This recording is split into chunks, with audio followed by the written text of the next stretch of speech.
তোর বাড়ির লোকজন আমাকে ঝগড়ুটে বলেছে। আজ ঝগড়া কাকে বলে দেখিয়ে দিব।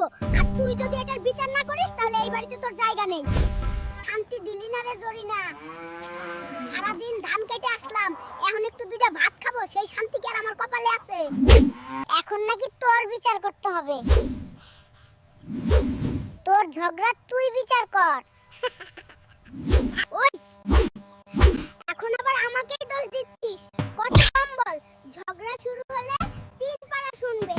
চায়ে চিনি কে দিল 3 চামচ? আমি না দিলে কি পড়ি এসে দিবে?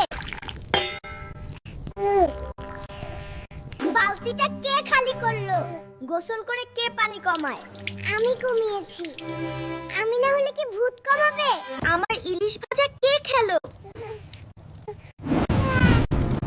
আমি ভাবলাম গতকালের রান্না। জরিনা,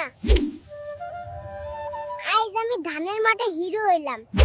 এই ধানটা কাটতাছ না কেন রে? এই এই কি করতেছো?